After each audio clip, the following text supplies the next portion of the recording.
my YouTube channel! Ayan. So, for today's video, magluluto tayo ng binignit. Ayan. So, binignit sa karaya. Tinatawag namin yan siya na palutaw. Sa Tagalog, ano ba tawag dun? Yun na yung ginataang bilo-bilo. Basta yun na yun. Ayan. So, but before that, ayan. Yesterday, ginawa ko na yung painting ko, pero hindi pa tapos. Ayan, papakita ko sa inyo. Pakita ko sa inyo kung ano yung itsura ng aking painting. Pero hindi pa yan tapos, ha? Ito yung ginawa kong painting. Hindi pa siya tapos, guys, kasi marami pang siyang mali. Marami pa akong i-repair dyan sa field na yan. Pero okay na yung mountain. Yan. Pero ditong area, marami pa yan. So, parang half pa lang ng painting yung natatapos ko talaga. Ayan.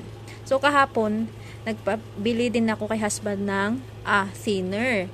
Ayun. So, pakita ko sa inyo yung mga binili niya. Ayun. So, binilhan niya ako kahapon nito. Kasi sabi ko, bilhan mo ako nung thinner na odorless kasi para hindi harmful sa aming ibon. Kasi we have parakeets, right? So, ito yung binili niya. Gamsol. Ayan. So, mas safe siya. Wala siyang amoy. And then, nakakaluka, nagulat ako kasi akala ko thinner lang yung bibilihin niya sa akin. Bilhan din pala niya ako ng mga ganito. Oh. Kasi kahapon habang nagpipaint ako, sabi ko, sana yung paintbrush ko may mga lagayan. Sabi ko para hindi yung kada gamit ko tanggal, tapos balik, tanggal, balik, para hindi yung messy ba.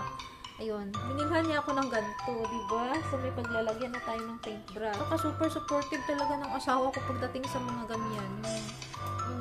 Sa talent. Kasi gusto niya talaga ipurso ko yung ganong talent ko ba. Sabi ko, hindi naman, parang hindi ko kaya. Kasi sabi ko, ang hirap ng mga mahirap gawin, hindi madali. Kasi syempre, hindi naman tayo nag-aral ng fine arts, ganyan. Self-learn lang ako, gawa-gawa lang ako sa bahay, nagpipaint lang ako mag-isa, ayan, ganyan na.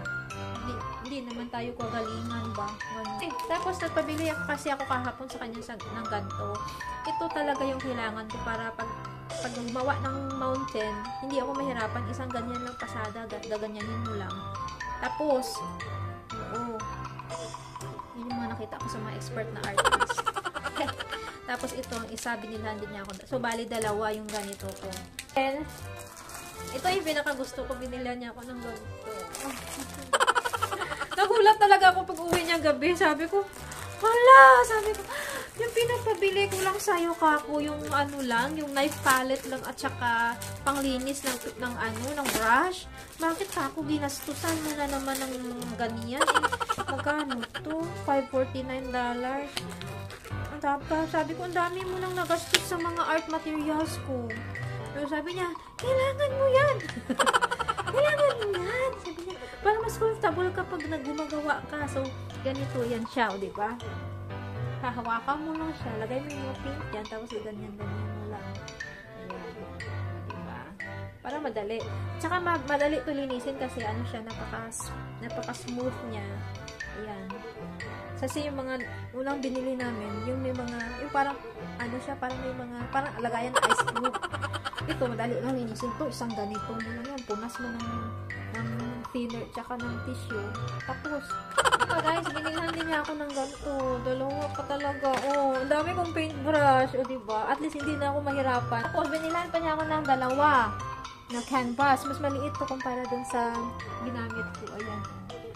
Ang dami kong ang dami kong ipipaint. Ayan. So, mag-start na tayo magluto ng ating binignit, guys. Kasi meron ako doon gabi, meron akong kamote, tapos meron akong glutinous rice, meron din tayong gata. So, tingnan ko kung meron pa tayong sabon. Wala lang, saging. Ayan. So, let's go.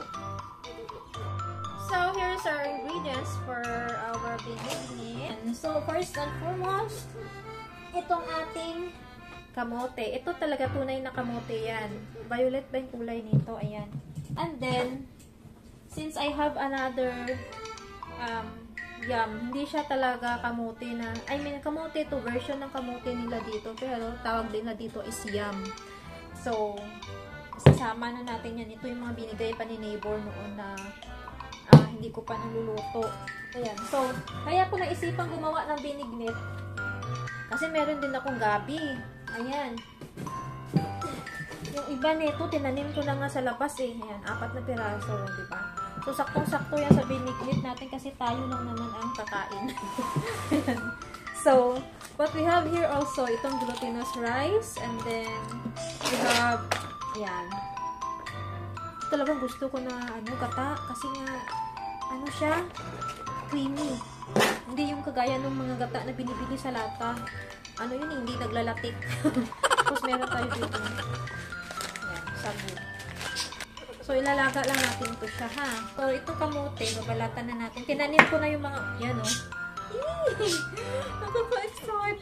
Kaya tinanim ko yung, nito sa labas, tawag nito, yung mga nasa ulo ba niya banda. Tinanim ko para kapong dumami. Kamote ba talaga?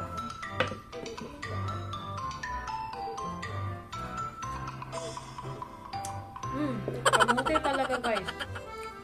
Malalaman mo naman yung kung kamuti o yam eh. Kasi yung yam, kapag nilaga mo yan, matubig yan, parang malabsak.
Ang cute, diba?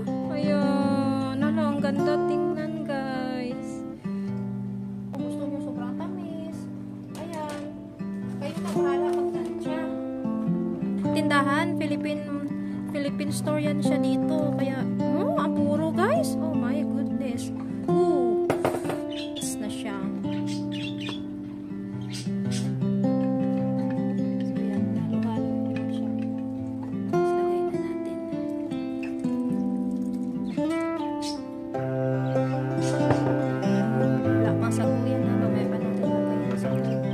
Lagay ko na yung sago para maluto pa siya ng kulo.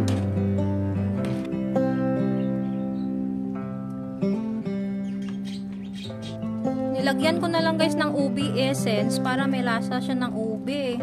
Ayan. Kasi wala tayong ubi, diba?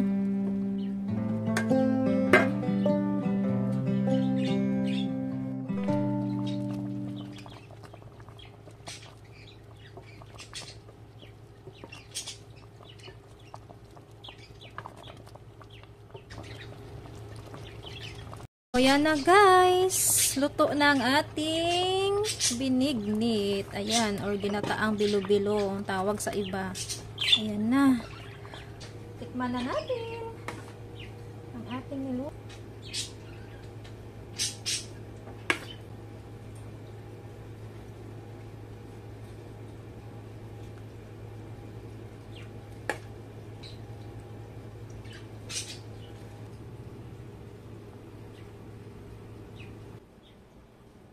Ang bango. Kain! Sakto lang yung tamis niya. Hindi ko siya talaga nilagyan ng marami asukal. Kasi kapag lumamig na siya, kapag mainit pa, hindi mo mararamdaman. Minsan akala mo matabang. Pero kapag lumamig na, saka mo maano, ay, tamis pala. Ganon. So guys, thank you for watching. Hanggang dito na lang yung aking video for today. Kakain na ako. Bye-bye.